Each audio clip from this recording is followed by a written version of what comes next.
nagiye mu gikoni koko ndateka. Mu gihe mpugiye mu tuntu twinshi sinitaye kwitegereza umugabo wanjye uko atashya ameze. Icyo nibuka gusa nuko yansuhuje ubundi akajya muri douche vuba vuba agahindura imyenda ubundi akaza ku meza. Nanjye ubwo nari impishije, nari maze kubitegura ku meza. Nakundaga umugabo wanjye bikomeye cyane, yari mwiza, uko yitwaraga nabyadimiraga kuva kera cyane. Nkunda uko aseka, uko ateye, mbese nakundaga buri kimwe kuri we. I was super proud of him. Nari proud ye cyane. Mu magambo make naramwiratanaga. Maze gutegura ibyo kurya rero nanjye nagiye guhindura imyenda ngo dusangire nsa neza ntanuka ibitunguru. Tumaze kwicara ku meza, ako kanya nahise mbona ko hari ikintu umugabo wanjye ashaka kumbwira, probably kitari na cyiza. Of course nabashaga kubisoma ku maso ye ko atameze neza. Patrick umugabo wanjye ati, papa uyu munsi yambwiye nabi cyane, yansuzuguye imbere y'abakozi bose nta n'isoni. Can you imagine? Nyuma y'ubukwe bwanjye na Patrick, papa yamuhaye akazi ndetse n'umwanya ukomeye muri company. Umugabo wanjye nagerageje kumukaruma mwumvisha ko bitewe nuko papa wanjye yubaha company ye cyane, ntabwo ashobora kwihanganira agakosa kariko kose kabone n'ubwo kabari gato. Umugabo wanjye rero mubwiye ntyo yarushijeho kurakara ati, nabundi nari mbonye wondegera. Ahaguruka ku meza na rya funguro ryamvunnye nditegura ataririye, akubita icyugi cyane n'umujinya mwinshi cyane, ahita ajya mu cyumba. Nibwo bwa mbere twari dutonganye, tuvuganye nabi. Nanjye rero numvise mbaye frustrated, ndakaye ahubwo ahari kumurusha kuvunika nteka ntanabirye, ahubwo akaza ntura umujinya n'uburakari hejuru y'ibintu ntanagizemo uruhare na gato. Iryo joro buri umwe yaraye mu cyumba cye. Sinasinziriye ahubwo natangiye kujya kure mu bitekerezo, ntangira kwibuka uburyo njye n'umugabo wanjye twahuye. Umunsi wa mbere mbona Patrick ari university mu kigo, namukunze nkimubona. Yari umusore uhora azengurutswe n'abakobwa benshi beza mu kigo, bisa nkaho abamwifuzaga twari benshi tumurwanira. Amahirwe yo kumwegukana rero kuri njye nabonaga ari nka 0%. Abasore nanjye banyegeraga rero nabimaga amahirwe ntaranamenya n'amazina yabo, kuko umutima wanjye wari ufitwe n'undi already, nubwo nawe ubwo atarabizi ko abufite. Rero igitangaza, naje guhurira kuri projet imwe n'inshuti ya Patrick ku ishuri. Kubwo guhura kenshi rero tujyana muri library dusoma ibitabo, dukora ubushakashatsi kuri iyo study project twari duhuriyeho, twisanze dutangiye kuba inshuti gahoro gahoro. Ndetse umunsi umwe ntazibagirwa, Patrick aza kureba ya nshuti ye turi kumwe ku ishuri. Biba ngombwa ko njye na Patrick twibwirana, ngo kuko twahuye bwa mbere, ngo kuko twamenyanye uko turi batatu, twisanga dutangiye kujya tuba turi kumwe kenshi, ndetse rimwe na rimwe tukanasangira saa sita. Twaba dufite ama examen tukigira hamwe. Numvaga nta byishimo birenze ibyo mu buzima. Umunsi wa mbere Patrick ampamagara kuri telefone, habuze gato umutima wari umvuyemo neza, hahandi utitira nawe ukabibona ko ufite ubwoba nkaho ari umukuru w'igihugu guhamagaye. Hari kwa gatanu nimugoroba, ambaza niba mfite akanya ngo tujye gusangira agakawa ahantu, dore ko hari hanakonje. Nabyemeye nirukanka. Kuva ubwo dutangira kujya dusohokana kenshi, ndetse rimwe na rimwe ngatumira n'inshuti yanjye Evelyn nawe tukajyana. Ariko nashishoza neza mu by'ukuri, Evelyn nkabona ntiyishimiye kuba ndi kumwe na Patrick, kuko niyo Patrick yabaga adahari ntiyashakaga ko tumuvugaho. Niyo nabaga ngize nk'ikintu cyiza mubwira kuri we, nabonaga nta byishimo mfitiye nk'inshuti, ahubwo agashaka uburyo ahita ahindura sije byihuse, agahindura ikiganiro. Anyway, nanjye simbitindeho. Nyuma y'umwaka nkundana na Patrick, yarampropoje ansaba ko tubana, ndabyemera vuba cyane, kuko nta mukobwa utavuga yes. Abona umugabo w'indoto ze amupfukamye imbere amusaba mariage. Nyuma y'ubukwe bwacu rero nibwo Patrick yahawe akazi muri company ya papa, ndetse ahabwa umwanya ukomeye, umushahara utubutse rwose. Naho njye nyine mpitamo gukomeza amashuri. So muri cya cyumba kindi nari ndimo, ndakariye umugabo wanjye bikomeye, ibitotsi byamfasha araho ngeze nibuka ibyacu. Nkangutse mu gitondo, nsanga umugabo wanjye yagiye ku kazi. Ntungurwa cyane no kuba yagiye atansezeye. Ubundi ntibyajyaga bibaho ko ajya mu kazi atansomye ku gahanga nsezera. Niyo nabaga ngisinziriye n'ikintu atashoboraga kwibagirwa. Igitondo cyose niriwe ndakaye. Gusa mbona message ya Patrick ako kanya yanditse ngo I'm sorry, mbabarire nshobora kuba na reactinze nabi nijoro. Numvaga rwose ndakaye. uwo munsi rero nanjye niriwe ndi off mood ntameze neza, ngerageza gushaka ikintu nakora cyampindurira mood. Ndavuga nti ariko ubundi wajya gushopinga, koko mfata imodoka ndagenda. Ndimo nzamuka muri lift muri ascenseur nkubitana na Evelyn, ya nshuti yanjye ya kera. Hari hashize imyaka myinshi tutabonana kubera ubuzima butandukanye bwa nyuma y'ishuri, abantu baraburana neza, turahoberana, twari dukumburanye bikomeye. Gusa Evelyn ntiyari wenyine, ahubwo yari kumwe n'umwana we w'umuhungu, akana ubona kakiri gato kari hagati y'umwaka n'igice n'imyaka 2. ubwo ambwira ukuntu yaje gutwara inda akabyara. Nibyo nyine sinashatse kumubaza byinshi kuri we, ahubwo twica ahantu dusangira ka ice cream iminota mike, tubwirana amakuru y'ibishoboka. Dushiduka ka gahungu ka Evelyn kasinziriye ku meza, nibwo twatandukanye, buri umwe akomeza ize gahunda, ariko dusezerana kutazongera kwibagirana gutyo ukundi, ngo buri umwe ave mu buzima bw'undi gutyo gusa. Nimugoroba ntashye rero mbwira Patrick umugabo wanjye uburyo nahuye n'inshuti yanjye ya kera Evelyn, ariko nkabona umugabo wanjye icyo kiganiro ntashaka kugitega amatwi, ndamwihorera. Ahubwo numva mbajije ikibazo cyantunguye cyane. Patrick yagize ati, ariko ubundi uriya mugore umukundamo iki?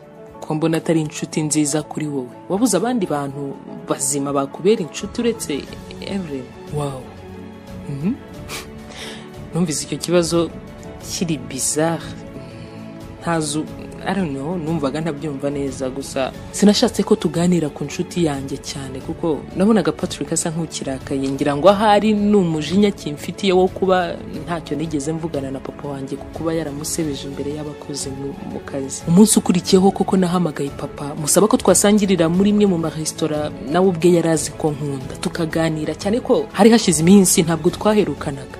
Papa aranyemerera. Isaha twagombaga guhurira igeza nsanga muri resitora, ubwo twodaringa amafunguro mu gihe bataratuzanira ibyo turya. Nahise ndasa ku ntego nti, rero daddy, please do respect my husband, ndakubaha nka papa, ariko nawe igerageza wubaha umugabo wanjye, ntukamucyahire mu ruhame ngo umusuzuguze abandi bakozi, ntukamukarire kuri ya papa, kuko nawe urabizi ko ntako abatagize. Nkivuga gutyo ibintu byahise bihindura isura. Papa arijima, ndabibona, ararakara rwose ndetse cyane. Papa ati, numvaga ntabikubwira kuko iki ni ikibazo kireba abagabo gusa, ndavuga njye n'umugabo wawe, ariko ndabona hari biraza kuba ngombwa ko mbikubwira. Patrick inshuro nyinshi aradomoka mu kazi, ukamushaka ukamubura. Ikindi ndetse cyanandakaje kurushaho n'uburyo umugabo wawe yatinyutse agatanga amakuru y'ibanga ya company, akayaha aba competitors bacu, akayacuruza kuri bagenzi bacu duhanganye, just over money, hejuru y'amafaranga. Ntekereza ko bahemba bihagije, right? Mu mushahara ugaragara just for you, kubera wowe. Look my princess, yataza kuba wowe Patrick ntaba gikora muri company yanjye, kandi rwose I'm running out of my patience. Vubaha gukomeza kwihangana biraza kunanira, and I'm so sorry, ndumva nta peti gifite. Papa yagiye atariye, ndetse agenda mbona ntazi niba ari njye cyangwa se ari umugabo wanjye arakariye. Icyo nzi cyo gusa nuko nanjye nasigaye numva ntagishonje. Mu gihe nkicaye muri ya restaurant ntazi neza uruhande ngomba guhagararaho, niba ari urw'umugabo wanjye cyangwa se ari urw'umubyeyi wanjye, ibitekerezo byakomeje kundusha imbaraga. First of all, nibazaga aho hantu Patrick aba yinyabije mu masaha y'akazi. Ikindi noneho ntumvaga n'uburyo Patrick yatanze ayo makuru y'ibanga hejuru y'amafaranga, kandi nzi neza ko nta mafaranga akeneye, kuko papa yamuhaye akazi keza n'umushahara uhagije rwose. Nta mafaranga twari dukennye mu rugo. Nagaruye ubwenge mbona umuntu w'umugabo mpagaze imbere, asa nk'uwari uri kunsuhuza, ariko ntamwumvise kuko ibitekerezo byanjye byari kure cyane. N'ubu uyu mutwe mbona ni Hero, umuhungu wari inshuti yangira aho tu muri kaminuza. Yumvise rero ko njye na Patrick dusigaye dukundana, ahita ava mu ishuri. Kuva ubwo sinongeye kumwumva ukundi. Yaricaye turaganira, bya biryo papa yaragiye atariye turabisangira, twibukiranya amakuru yo mu myaka myinshi ishize. Numva cyo koze angiriye neza, bitumye nibagirwaho gato ibyo bibazo by'umugabo na papa wanjye. Hero yambwiye ko yahise ajya gutangira akazi atarangije amashuri kubera impamvu zatumaga ariyo mahitamo gusa yarasigaranye. Hero ati, nyuma yaho rero naje gutangira agency company yanjye, kandi rwose I'm grateful, biragenda. Mu gutandukana umusore ampereza business card ye, andeba mu maso mu buryo bwanteye kubyibazaho cyane. ati you can call me anytime, ushobora kumpamagara igihe icyo ari cyo cyose, I will be there for you, nzaba mpari. Dusezeranaho, ansoma ku kiganza, turatandukana. Nari mbizi ndetse nari nkibyibuka ko uyu musore yigeze kugerageza kuntereta tukigana, ariko kuko nakundaga Patrick cyane amaso yanjye nta bandi yabonaga. The next day nasuye my mother in law, mabukwe ngo mubwire iby'urugo rwanjye by'iwanjye uko bimeze, kuko nabonaga byanyobeye. Kandi ikindi mabukwe yari inshuti yanjye, twarahuzaga ku tuntu twinshi. So nagiyeyo rero ngo mubaze ikijya mbere ku muhungu we, ambwira ibintu asigaye abamo bituma atakaza uko yiboneye. Twaraganiriye ariko nawe ambwira ko atarazi ko ari uko bimeze. Patrick ntacyo yigeze amubwira, ndetse ko rwose badaherukanye. Twatetsaga pizza turirira, tuganira ku bindi. Amasaha rero nayo yari amaze gukura, maze kunywa ka cyayi, mpagurutse ngo ngende. Sinzi ukuntu nabonye ifoto ntari nsanzwe nzi. Sinumvaga ukuntu ifoto y'umuhungu wa Evelyn nari mperutse kubona imanitse ku kabati muri salo kwa mabukwe. No. Numvise bincanze, ndamubaza nti mom, who's this? Uyu ninde? Mabukwe yarimo yongera amazi mu mavaze yari arimo indabo zari ziteguye muri salo. Ati uravuga ndi? Uwo n'umuhungu wanjye, ni Patrick akiri muto. What? Sinagize ikindi kintu ndenzaho, numvise gusa numiwe, noneho mbaye lost, mbuze icyo nizera muri byose. Sinari nkibashije kujya ku ishuri, ahubwo nagiye mu rugo. Naratashye ngo mbanze nkira ubwenge ku gihe. Ngeze mu rugo rero mfunguye muri salo, mbona ikote ry'umuntu ntazi mu ntebe. Biranyobera, nagiye gahoro nomboka, nzamuka hejuru. Ngeze ku cyumba cyacu numva umugore arasetse, numva ijwi rya Patrick, ndetse n'uwo mugore yongeye kuvuga. Mpita numva ko ari Evelyn neza, ariko icyo si cyo cyambabaje kurushaho, ahubwo icyambabaje nibyo numvise baganira. Evelyn yagize ati honey, rwose nsigaye numva ntagishoboye kwihangana, sinjye nzabona urekuye umugore rwose ukaza tukabana, ko kubona umuhungu wacu adakeneye papa, kandi nanjye rwose ndagukeneye. Gukomeza kubaho njyenyine udahari biramvuna. Patrick ibyo yamusubije byo noneho byankuye mu mutima neza. Patrick abwira umukobwa ati ndabizi sweetheart, kandi rwose iyo ataba data bukuhora ungenzura unkekakeka, ubu biba byararangiye turi kumwe. Ikindi kandi humura, hari udufaranga namaze kubika ku ruhande, si kera cyane rwose, mu minsi mike turaba turi kumwe. Ariko nanone biradusaba kubanza kwitonda kugira ngo ndebe ko nasimbura data bukwe ku ntebe muri kampani, akayinsigira agiye mu zabukuru. I love you baby, kandi urabizi Imana yonyine niyizi imbaraga bintwara ngo umugore wanjye, nako uwo byitwa ko ari umugore wanjye mu mategeko atamenya ko ntamukunda rwose habe na gato. Chérie, nawe urabizi ko njye nawe ntacyo twari dufite, rero ntabwo nari gupfusha ubusa amahirwe y'urukundo rwa kariya kakobwa kinjije nari mbonye, kandi njye nawe twari dukeneye amafaranga.